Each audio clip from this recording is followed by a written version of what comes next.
Bismillahirrahmanirrahim. Assalamualaikum warahmatullahi wabarakatuh. Dan salam sejahtera buat seluruh sahabat dan sobat Ipiso dimanapun Anda berada. Jumpa lagi dengan saya Suwadi Idrus Amir, tentunya di acara kesayangan kita Ipiso. Sahabat dan sobat Ipiso, pada kesempatan kali ini saya telah kedatangan narasumber yang akan membedah tema dan isu pada kesempatan kali ini. Tentu saja narasumber kita tidak asing lagi, karena sudah beberapa kali tampil di Ipiso. Namun kali ini beliau akan tampil untuk membedah isu dan tema yang berbeda dari sebelum-sebelumnya. Saya perkenalkan kembali, beliau adalah Bapak Dr. Ridwan Pawalang, pengamat politik Islam dari Universitas Muhammadiyah Kota Makassar. Assalamualaikum Pak Dokter. Waalaikumsalam. Sehat. Alhamdulillah. Alhamdulillah. Kesehatan yang paling utama. Siap, betul. Sahabat dan sobat Ipiso, pada kesempatan kali ini saya dengan Pak Dr. Ridwan akan membedah tema kita, Pilpres 2024 masihkah era Prabowo Subianto? Kenapa tema kita seperti itu? Karena begini, Prabowo ini dianggap sudah 3 periode bertarung. Pernah menjadi wakil Megawati, 2 periode melawan Jokowi. Namun saat ini kehadirannya itu seharusnya menjadi tokoh yang satu-satunya harusnya paling terkuat pada ya. Siap. Tapi ternyata kenyataannya dia masih ditempel oleh 2 pendatang baru, yaitu Ganjar dan Anies Baswedan. Nah, untuk lebih detailnya kita membedah persoalan ini, saya persilakan kepada Pak Dr. Pawalang, Ridwan Pawalang, untuk membedah apakah memang Pak Prabowo 2024 itu masihkah eranya, atau situasi politik menggambarkan bahwa eranya sudah lewat. Silakan Pak Dr. Baik, saya ingin menyapa lebih awal pada pemirsa. Assalamualaikum warahmatullahi wabarakatuh. Selamat malam pemirsa. Terima kasih Bapak Direktur IP, Bapak host kita pada kesempatan ini. Apa kabar pula, saya tanya? Alhamdulillah sehat Pak Dokter. Baik, terima kasih kepada Bapak Dir, Pak Sama-sama Pak Dokter. Suwadi Idrus Amir yang telah memberikan kita kesempatan untuk kembali tampil di Ipiso pada kesempatan malam ini. Baik, saya kira tema kita malam ini sangat menarik karena saya cukup mengikuti perkembangan media cetak maupun online. Ternyata riset-riset terakhir ini menunjukkan sebuah geliat yang sangat dinamis, ya. Geliat itu adalah geliat hasil-hasil riset lembaga survei nasional, baik yang digawangi oleh Saiful Mujani Research, konsultan dan seterusnya. Begitu pula ada SPIN, ada ASI, ada seterusnya. Kompas TV juga. Kompas TV rupanya ada juga ya, Kadir. Rupanya kalau hal ini yang akan muncul terus, saya pikir Bapak Prabowo Subianto perlu untuk kemudian mempertimbangkan segala kemungkinan terkait dengan apa yang terjadi hari ini. Terkait dengan pertanyaan Kakak Dir, ya, apakah ini era? Masihkah eranya? Ya, masihkah eranya Bapak Prabowo Subianto?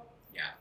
Saya sudah lewat. Ya, saya secara pribadi dan kita semua barangkali tidak berhak untuk menghalangi beliau untuk tidak maju. Betul. Karena ini adalah alam demokrasi. Iya. Semua orang berhak untuk kemudian maju ataupun tidak maju. Apalagi sosok seorang Prabowo. Ya, betul. Apalagi sosok seorang Prabowo yang sudah 3 kali bertarung dalam kontestasi Pilpres di Republik Indonesia. Betul. Nah, oleh sebab itu, saya melihat dari data-data riset itu, dan saya percaya di data riset itu, bahwa data itu menunjukkan bahwa Bapak Prabowo itu tidak terlalu jauh ditempel oleh newcomer kita. Newcomer ini adalah Bapak Ganjar Pranowo dan Bapak Anies Baswedan. Nah, oleh sebab itu saya pikir saya kira Bapak Prabowo patut untuk kemudian berbenah sesegera mungkin. Berbenah itu dalam arti bahwa sesungguhnya ada detail-detail perjalanan itu yang kemudian beliau bersama dengan timnya untuk segera kemudian dibenahi.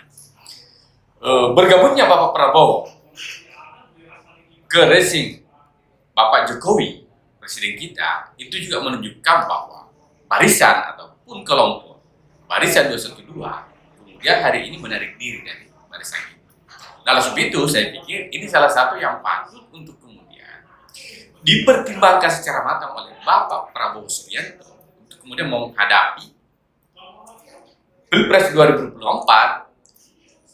Dia harus berkuat pada sisi itu. Saya pikir cukup sementara dulu sebagai prolog kita. Baik, sahabat dan sobat episode, pembuka dari Pak Dr. Ridwan Mawalang, beliau memberikan masukan bahwa jika melihat hasil riset, Pak Prabowo harus lebih memperdalam pembenahan pada gerakannya.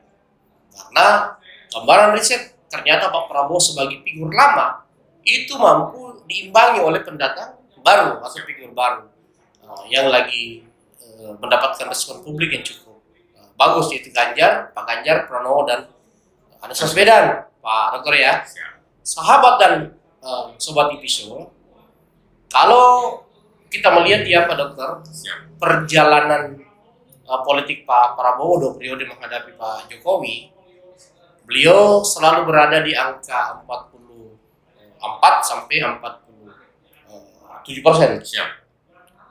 Tapi kalau diukur dari tren risetnya hari ini Pak Prabowo yang hanya bermain di angka ada yang Kompas malah 13%. Kompas. Nah, tadi saya baca di media sosial, sebelumnya Saiful Mujani riset dan konsulting beliau di angka 21.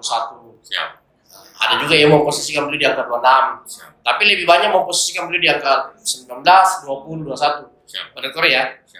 Artinya, kalau dari perolehan suara beliau yang selalu bermain di angka 44 sampai 48 2 kali Pilpres, artinya pemilih yang 44 tahun sampai 48 itu membagi diri ke Anies.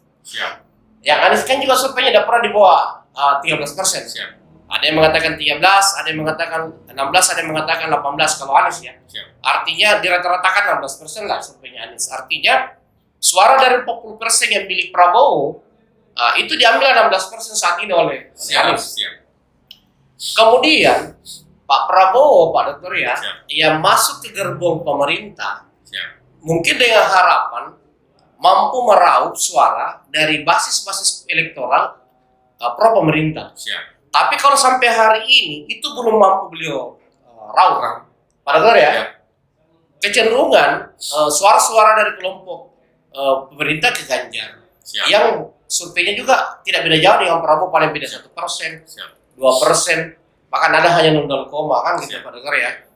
Artinya sementara yang sudah menentukan sikap dari suara-suara pro pemerintah, pro Jokowi, kecenderungannya dia menitip suaranya pada Ganjar Pranowo. Nah, apakah ini menjadi alamat buruk bagi Pak Prabowo ketika Anies muncul? Kacamata Pak Dokter. Siap. Saya kira menarik gitu ya. Apakah kehadiran Anies Baswedan menjadi kacamata buruk bagi Prabowo Subianto? Saya pikir saya mungkin akan membahasakan lain bahwa salah satu ya tantangan berat dari Bapak Prabowo Subianto adalah Bapak Anies Baswedan. Mengapa? Ya, kehadiran beliau. Mengapa? Karena pertama ingin saya katakan bahwa kelompok 212 yang selama ini berada di barisan Pak Prabowo dan ketika beliau bergabung dengan gerbong pemerintah atau gerbong Pak Jokowi, maka ini yang menarik diri. Iya. Kan? Menarik diri barisan 212. Nah sekarang Kelompok yang kedua adalah, menariknya ini, bahwa saya yang katakan Bapak Prabowo Subianto adalah bagian daripada tokoh incumbent di tahun 2024 itu. Mengapa? Karena beliau adalah bagian daripada rezim yang ada hari ini dan di tingkat menteri. Sangat dekat dengan Bapak Presiden. Sementara dua tokoh yang menempel ini adalah bawahan.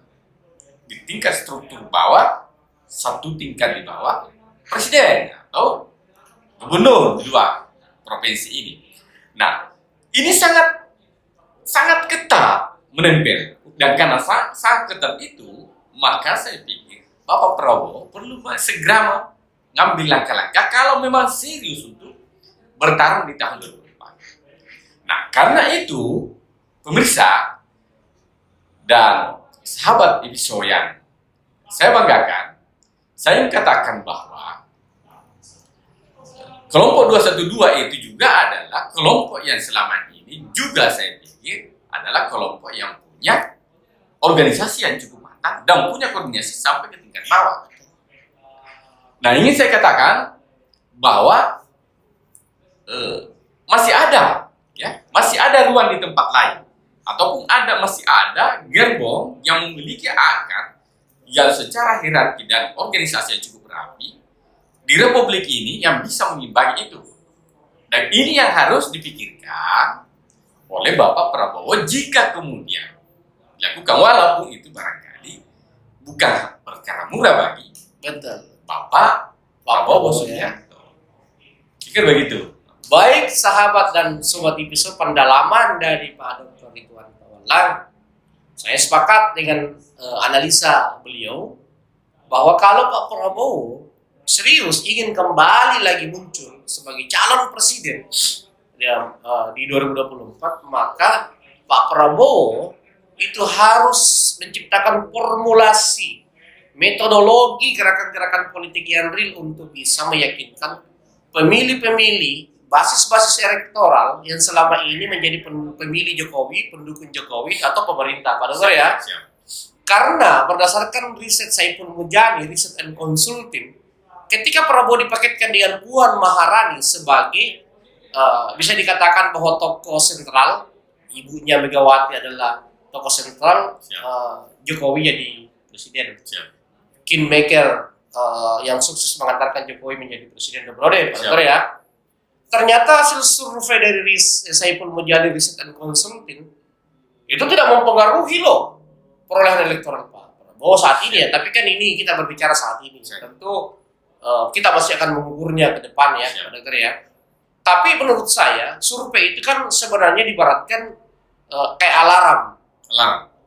Memberikan sinyal awal kepada kita Pak Dokter ya, bahwa hati-hati kok Pak Dokter Ridwan Kamil, hati-hati kok Pak Dokter Paswadi, ya kan? Asal survei sementara begini loh, dan berapa bulan ini belum naik Pak Dokter Paswadi. Itu maksud saya begini. Artinya harus diseriusi, sepakat Pak Dokter ya. Artinya formulasi metodologi harus diperkuat oleh Pak Jokowi untuk bisa meyakinkan pemilih-pemilih pro Jokowi selama ini agar mau memberikan kesempatan kepada Pak Prabowo. Karena Pak Prabowo kan ada dua hal yang harus dia atasi Pak. Kehadiran Anies sebagai pemecah, kan begitu, Dokter sudah tadi kita gambarkan, dan kemampuan untuk meraup suara pro Jokowi selama ini yang saat ini ada di barisan Ganjar Pranowo. Pak Dokter, saat ini anggapan kelompok-kelompok pemerhati politik, kelompok-kelompok pergerakan 98, baik itu senior-senior kita maupun saudara-saudara kita, mengatakan bahwa 2024 ini era aktivis 98. Karena usia matang ada, kita melihat bahwa Anies ini berada pada usia matang, usia 50 tahunan, Ganjar usia matang, Ridwan Kamil usia matang. Pak Prabowo kalau tidak salah sudah 67 tahunan ya, hampir 70. Kemungkinan 70-an menjelang Pilpres ya. Dan berdasarkan geografi pemilih, pemilih dari 17 sampai 50 itu berada di angka 60% di 2024. Artinya sosok seorang Ganjar, Anies, Ridwan, Andi Amran, Sulaiman mendapatkan ruang yang sangat luas di 2024 ketika geografi pemilih ini mampu mereka mainkan.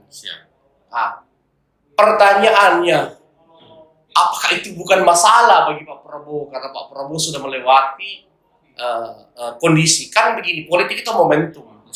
Ketika momentumnya sudah lewat, ya kita juga bisa lewat. Ketika momentumnya tepat, maka kita bisa berada pada posisi yang tepat. Kira-kira seperti apa Pak Prabowo bisa mengatasi problem itu, dan apa saran-sarannya agar Pak Prabowo bisa mengatasi problem itu, Pak? Baik. Tapi kan makin menarik ini, Kak Kadin. Saya sepakat terhadap apa yang dikatakan oleh Kak Kadin tadi, bahwa ada geografi. Saya tambahkan lagi istilah, tipologi. Karakteristik pemilih kita di kalangan milenial sekarang itu menjadi tantangan bagi seorang Bapak Prabowo Subianto. Mengapa? Karena saya ingin tidak katakan bahwa dua figur yang newcomer kita ini hari ini itu mewakili pemilih-pemilih milenialis, dan kreativitas mereka ini punya dan pas menyasar dan menarik simpati pemilih-pemilih milenialis hari ini. Dan ini barangkali bukan sesuatu yang mustahil bagi Pak Prabowo selama beliau mampu untuk melakukan itu. Tetapi kalau tidak, saya kira agak berat. Tantangan yang kedua yang saya katakan adalah bagaimana menyatukan ya pemilih lama beliau di tahun 2019 dengan pemilih Bapak Jokowi, ya para Jokower ya kalau kita istilahkan, untuk satu ruang, satu kamar di kamar Bapak Prabowo Subianto. Ini yang saya tidak bisa bayangkan sampai detik ini. Karena sampai detik ini juga kita pahami bahwa pembelahan politik tahun 2019 sampai detik ini belum terkonsolidasi, belum dilakukan rekonsiliasi secara matang, secara baik. Nah itu juga masih terjadi sampai detik ini. Ini menjadi tantangan Bapak Prabowo Subianto. Nah, kalau beliau misalnya, Bapak Prabowo ini mampu meyakinkan yang suara kemenangan kemarin ini, voter-voter dan jokower-jokower ini untuk mengangkat itu, saya pikir akan ada modal yang cukup. Tetapi faktanya sampai detik ini, dengan angka-angka hasil riset belum terkonsolidasi dengan bagus dan belum bisa diyakinkan oleh tim Bapak Prabowo Subianto. Baik sahabat dan sobat IPISO, pendalaman dari Dr. Ridwan Pawalan semakin memperkaya diskusi kita pada kesempatan kali ini.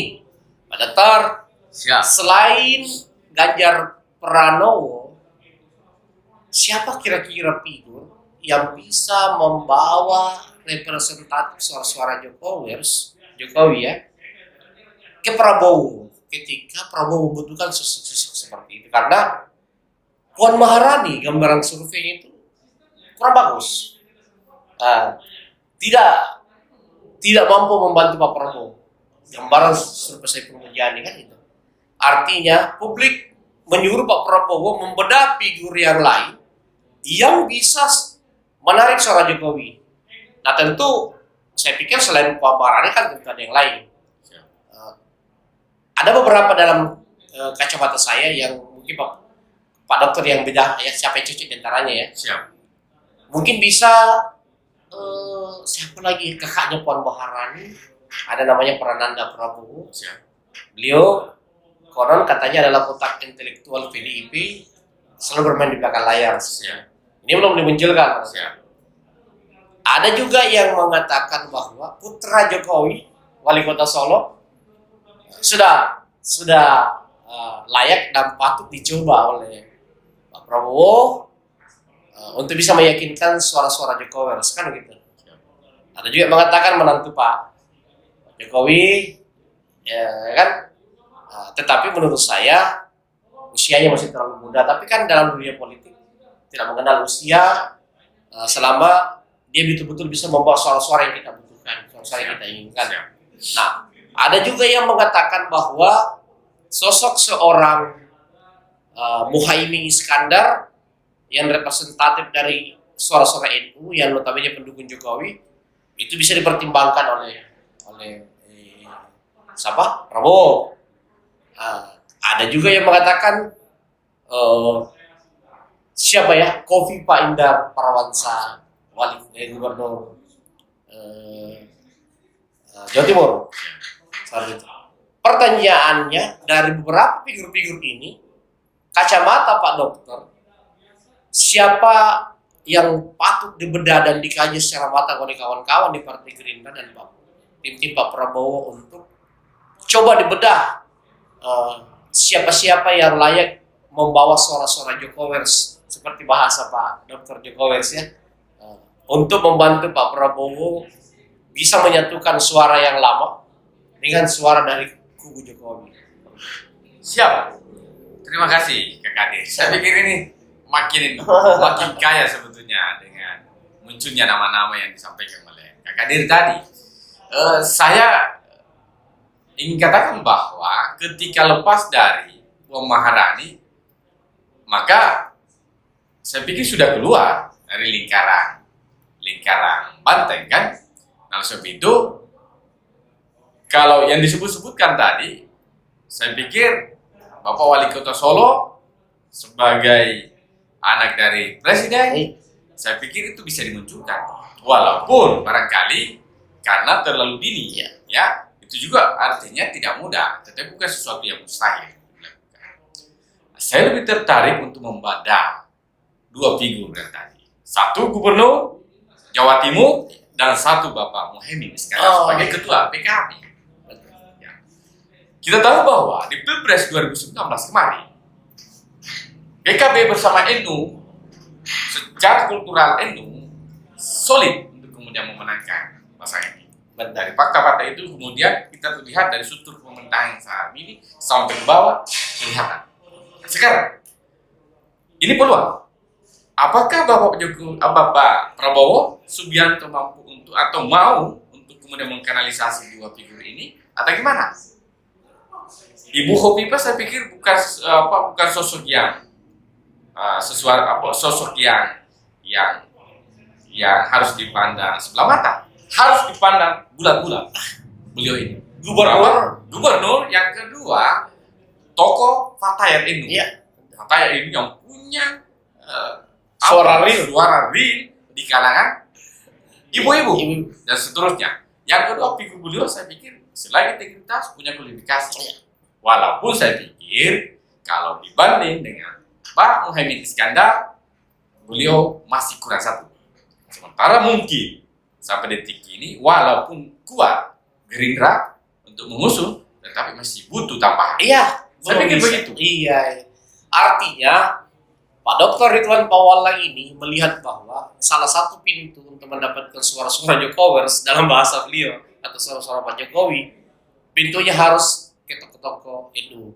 Karena memang saya sepakat bahwa 2 periode Pak Jokowi jadi presiden, selain pemilih-pemilih nasionalis, kelompok-kelompok pemilih dari Nahdliyin, NU itu sangat kuat dan sangat dominan ke Jokowi.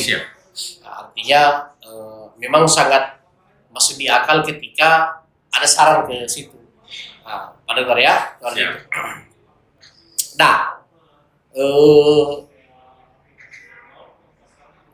ada juga yang coba apalagi istilahnya, ada juga beberapa orang yang selalu ingin memberikan masukan kepada Pak Prabowo bahwa kalau ingin melihat Gerindra itu mampu bersaing di pemilu, kan motivasi dari kader-kader Gerindra saya lihat untuk tetap mendorong Pak Prabowo maju tidak lepas dari motivasi dia untuk menjaga perolehan kursi dan suara Partai Gerindra itu sendiri di pemilu pada Korea. Karena bersamaan kan, bagi mereka jika Pak Prabowo tidak maju, bahaya bagi Partai Gerindra.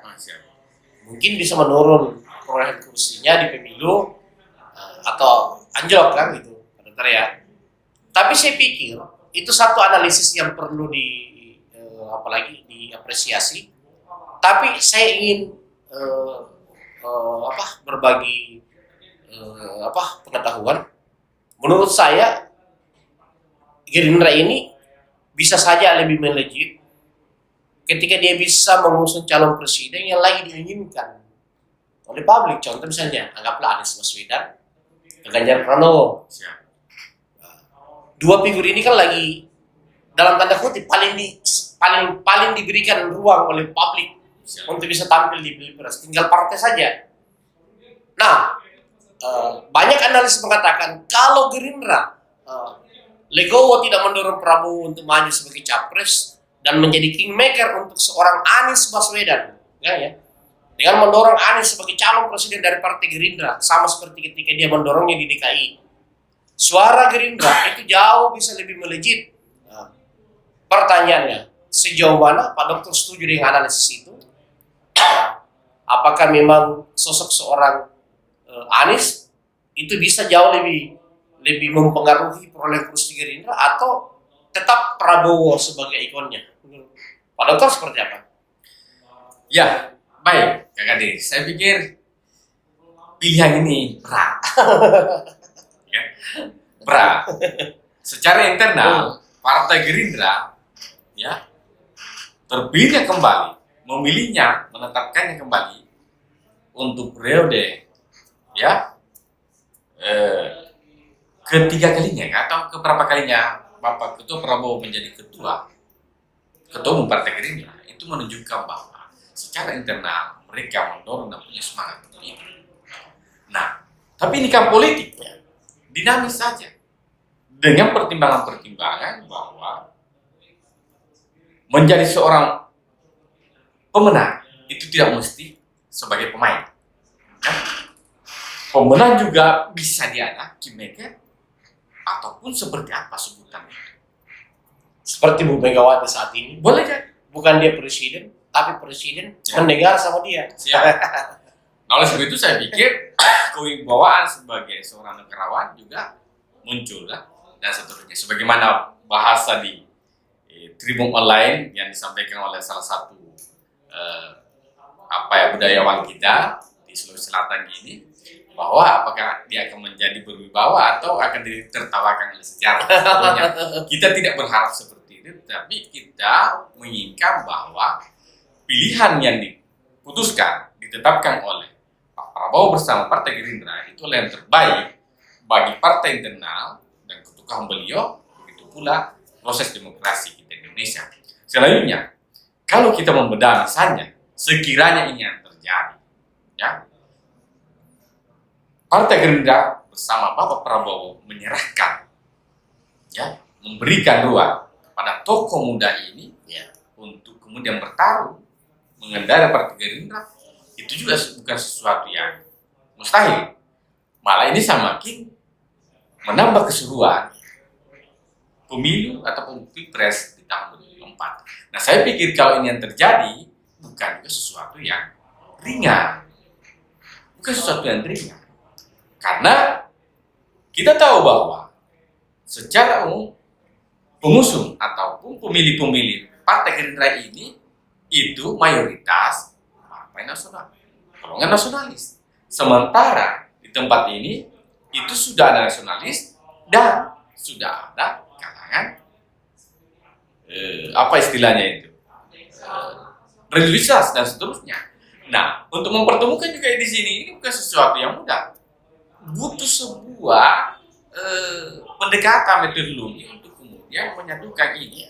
Nah, kita membutuhkan apakah tokoh seorang Bapak Prabowo Subianto bersama Anies Baswedan ini mampu menyatukan dua kelompok ini, kan? Sebagaimana, nah, saya katakan, sebagaimana Bapak Jokowi mampu menyatukan kelompok-kelompok Islam dan nasionalis, baik kalangan dua ormas ini dan seterusnya, bersatu dan memenangkan. Ini yang perlu dipikirkan baik-baik, dan saya pikir kehadiran Bapak Prabowo bersama Pak Jokowi hari ini bukan saja sekedar untuk kemudian membantu beliau di bidang pertahanan, tapi juga ilmu Pak Jokowi juga sampai detik ini saya bolehlah katakan saya kasih jempol. Iya. Sedikit cukup. Bu. Menarik, sahabat dan sobat Dipiso, menarik dari analisis Pak Dr. Ridwan Pawalan. Dan ini yang terakhir ya, Pak Dokter ya. Ini kan Pak Prabowo, ada yang mengatakan bahwa dia representatif dari tokoh Jawa. Siap. Karena besar di Jawa. Siap. Tapi ada juga analis yang mengatakan sebenarnya dia tidak mewakili ketokohan Jawa itu sendiri.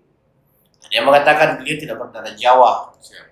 Nah, ada juga yang mengatakan walaupun tidak berdarah Jawa, tapi besar di Pulau Jawa. Nah, pertanyaannya, tentu wakil menjadi pertimbangan yang sangat utama bagi Pak Prabowo. Kalau saya secara pribadi, Pak Dokter, kekalahan Pak Prabowo dari Jokowi itu disebabkan karena dua hal. Siap. Kalau saya secara pribadi sebagai seorang peneliti dan konsultan politik, pertama kesalahan mengambil wakil. Siap. Ketika Prabowo Subianto menggandeng Hatta Rajasa, dia sudah kalah geopolitik dari Jokowi. Jokowi pada saat itu menggandeng seorang Yusuf Kala. Siap. Jokowi identik dengan Jawa, Wendeso, ya kan? Prabowo walaupun lahir di Jawa, tapi orang Jawa banyak menganggap dia bukan tokoh representatif Jawa. Dia mengambil tokoh dari Sumatera dan gagal. Artinya memang bagi Pak Prabowo tidak cocok mengambil tokoh dari Pulau Jawa, dari Pulau Sumatera. Nah, di periode kedua dia menggandeng lagi Sandi. Kalau analisis yang mengatakan Jokowi bukan tokoh asli Jawa, bahkan dia dari Manado kan, dari Sumut, berarti kan mengambil Sandi juga adalah kesalahan karena Sandi juga dari Indonesia Timur, dari Gorontalo. Jadi berarti Pak Prabowo dua kali salah menggandeng wakil. Kan begitu ya? Kemudian yang kedua, menurut analisis saya kenapa Pak Prabowo kalah dari Pak Jokowi, peta koalisi. Pak Prabowo berhasil menyatukan, maaf ya, saya bukan narsis, gerbong Bung Karno dengan gerbong Gus Dur. Gerbong kelompok pemikir nasionalis dan kelompok NU. Ya kan gitu. Yang tokohnya adalah Bung Karno dan Gus Dur. Kedua ini, tokoh ini dan organisasi ini atau kelompok ini mewakili populasi mayoritas penduduk di Indonesia, ya gitu. Pertanyaannya adalah Pak Prabowo kan harus belajar dari pengalaman-pengalaman itu. Nah, ini maaf masukan bagi Partai Gerindra, sebenarnya bahwa Pak Prabowo memang harus sangat jeli dalam memilih calon wakil agar tidak terprosok lagi ya. Saya kasih masukan Pak Dokter yang membedah siapa yang cocok di antaranya. Kalau kajian saya yang cocok sama Pak Prabowo, kalau dari Pulau Jawa, saya mengutamakan Pulau Jawa. Sebaiknya Pak Prabowo mengutamakan tokoh dari Pulau Jawa. Kalau saya, pertama yang paling cocok adalah Airlangga. Kalau saya, Airlangga adalah representatif dari Jawa dan ketua umum partai besar Golkar. Kemudian yang kedua yang saya ingin berikan saran kepada beliau mempertimbangkan dengan sangat seksama itu tokoh dari NU. Apakah itu Kofifa Indar Parawansa atau Caimin. Nah, itu dari Pulau Jawa. Kalau saya, Pak dengar ya, kalau dari Indonesia Timur, saya mempertimbangkan kepada beliau satu sosok saja kalau saya, yaitu Andi Amran Sulaiman, Menteri Pertanian yang sukses 2014-2019, pengusaha sukses, memiliki ketokohan yang kuat, karakter yang kuat, dan finansial yang kuat. Dari Indonesia Timur sudah 3 ya. Kalau dari Sumatera hanya satu nama yang cocok menurut saya, yaitu Tito Karnavian, Mendagri saat ini. Kalau Pak Prabowo ingin belajar dari kekalahannya, maka 4 figur ini saya pikir perlu dipertimbangkan sebagai perwakilan dari geopolitik dan perwakilan dari ketokohan-ketokohan yang bisa menutupi kekurangan-kekurangan dari Pak Prabowo. Dari 4 nama ini yang paling tepat menurut Pak Dokter, tentu semuanya oke ya, tapi kan harus ada pilihan yang mana yang paling tepat untuk masukan bagi Pak Prabowo dari Pak Dokter Ridwan Pawalan. Silakan. Siap. Saya ingin mengutip sebuah hadis. Iya. Dikatakan begini. Beliau ustaz ini. Siap. Sedikit pernah membaca hadis itu. Dikatakan bahwa hadis Nabi, la yakau muslim fi hubratin wahidah marratain. ini adalah hadis Nabi. Ketika kita kaitkan dengan suasana politik atau konteks politik, itu harus dibaca secara jeli. Makna hadis itu seperti ini. Tidak boleh seorang figur itu jatuh kalah pada sebuah kontestan 2 kali. Saya mungkin tidak bermaksud untuk kemudian mengingatkan sebuah peristiwa masa lalu, tetapi sesungguhnya Bapak Prabowo sudah 3 kali maju. Ya, Sudah sudah 1 kali cawapres dan 2 kali capres. Ini fakta. sudah kompromi sebetulnya melewati hadis itu. Hadis itu sebetulnya adalah angka maksimal. Tapi dilewati, saya pikir itu juga bukan sebuah dosa. Ya, bukan sebuah dosa, tetapi sesungguhnya bagi beliau perlu betul-betul untuk memikirkan secara matang. Berarti tema kita didukung hadis dong.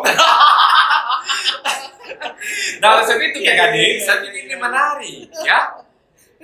Ini bukan sesuatu bahwa Pak Prabowo itu tidak boleh maju. Tidak boleh kita katakan itu.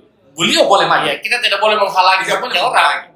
Tetapi tidak boleh beliau memilih calon yang kalah, yang tidak kuat 2 kali secara tidak tepat. Ini yang patut dipikirkan. Oleh sebab itu, dari figur yang disebutkan oleh Kak Kadir tadi, saya barangkali tanpa bermaksud untuk kemudian mengunggulkan Andi Amran Sulaiman, tetapi sejauh ini kalau kita mau ngambil ini pengalaman sejarah, saya berpikir begini.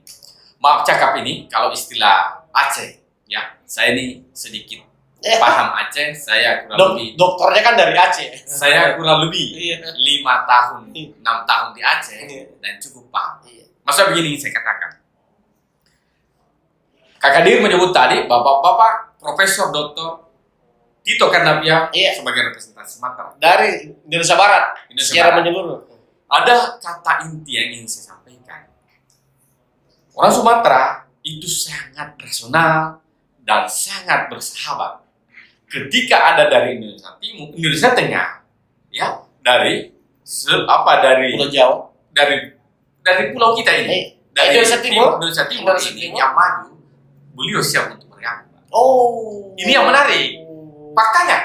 Faktanya saya melihat Pak JK sudah menikmati ya. Pak JK menikmati itu, merasakan itu, dan saya mengikuti betul prosesnya, perasaan, emosi-emosi yang terjadi antara Sumatera pada umumnya, atau kecuali ada pengecualian, ketika ada yang muncul dari Timur, khususnya kalau dia adalah bagian daripada Bugis, Makassar, Mandan, dan seterusnya, saya pikir ini sangat menarik.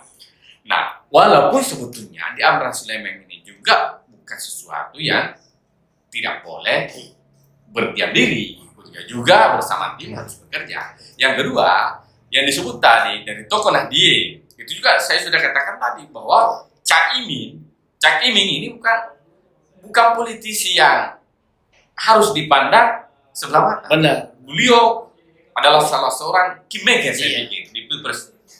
Profesornya PKB beliau siap. Kalau saya pikir beliau ini juga. Yang kedua, dari tokoh Jawa yang disebutkan tadi, bagaimana Pak Ketua Umum Partai Golkar sebagai Erlangga yang sekarang ini menggawangi tentang Menko Perekonomian Republik Indonesia. Saya pikir kekuatan-kekuatan ini kalau dia pakai, saya pikir mereka ini punya sejarah kepartaian di masa lalu, kan? Kalau ini menyatu, saya pikir itu juga sesuatu yang perlu paling tepatnya, salah satunya dengan Prabowo paling tepat, Pak Dokter, menurut kajiannya.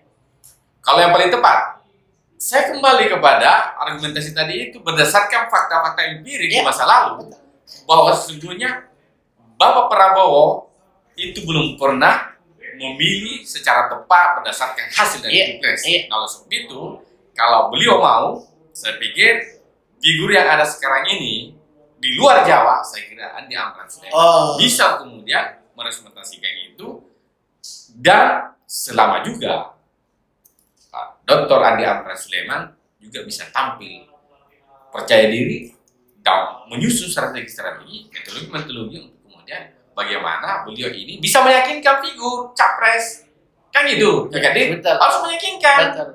Karena politik yang dibahasakan oleh Kak Kadir harus punya modal, ya. Modal kapitalnya, human capital dan sosial kapital, plus finansial sekali. Dan Penting. dan popularitas, akseptabilitas itu sangat penting. Siap. Saya pikir kakak dia yang paham soal itu sebagai seorang tenaga Seorang peneliti. Saya serahkan itu kalau masalah itu sama kakak dia. Tapi perspektif saya seperti itu berdasarkan hadis yang saya sebutkan tadi. Hadis dan fakta-fakta empiris. Karena ini hadis, menurut bacaan saya secara kontekstual hari ini adalah hadis-hadis ataupun hadis siasa, Pak. Dan itu adalah salah satu kunci kemenangan Rasul di perang-perang dan diplomasi beliau. Dari Jazirah Arab sampai ke negeri Cina. Saya pikir begitu, kakak. Sepakat, Pak Dokter. Kita harus belajar dari pengalaman-pengalaman kita untuk menciptakan sebuah hasil yang lebih maksimal. Sahabat dan sobat Ipiso, Pak Dr. Ridwan Pawallak telah membedah tema kita dengan sangat menarik dan ternyata tema yang kita diskusikan pada kesempatan ini ternyata diperkuat oleh sebuah hadis bahwa Pak Prabowo yang pernah gagal dalam menentukan pilihan-pilihan wakil 2 periode dan sehingga gagal mengalahkan Jokowi, itu harus belajar pada 2024 ketika eranya untuk maju itu masih terbuka. Karena kebanyakan analis-analis dan pemerhati politik menganggap era Pak Prabowo ini sudah lewat. Pak Prabowo sudah diinginkan menjadi seorang kingmaker sama seperti Ibu Megawati. Artinya Pak Prabowo memposisikan diri sama seperti Ibu Megawati, SBY, Surya Paloh yang mencari tokoh-tokoh muda untuk memimpin bangsa ini dan beliau menjadi otak intelektual di belakangnya. Tetapi tentu Pak Prabowo pasti punya juga harapan, impian yang tentu belum beliau capai selama 3 periode maju, dan tentu itu menjadi sebuah hak beliau untuk mengejar impian itu. Tetapi untuk bisa mewujudkan itu, saran dari Pak Dr. Ridwan Pawallak harus betul-betul dikaji secara matang, perhatikan persoalan wakil, geopolitik dan lain-lain, terutama dalam menyentuhkan 2 basis lama dan basis baru dari gerbong di mana Prabowo berpijak pada saat ini, yaitu di gerbong pemerintah. Terima kasih kepada seluruh sahabat dan sobat Ipiso dimanapun Anda berada. Semoga sahabat dan sobat Ipiso senantiasa sehat selalu dan aktivitasnya dimudahkan, dan senantiasa menonton diskusi-diskusi di channel Ipiso dan juga di Alta TV ID. Saya pun mengucapkan banyak terima kasih kepada Pak Dr. Ridwan Pawallak yang senantiasa menyiapkan waktu ketika diajak memberikan edukasi politik kepada sahabat-sahabat di Ipiso dan sobat-sobat kita di Ipiso. Akhir kata dari saya, Swadidius Amir, mengucapkan banyak terima kasih. Assalamualaikum warahmatullahi wabarakatuh. Waalaikumsalam warahmatullahi wabarakatuh.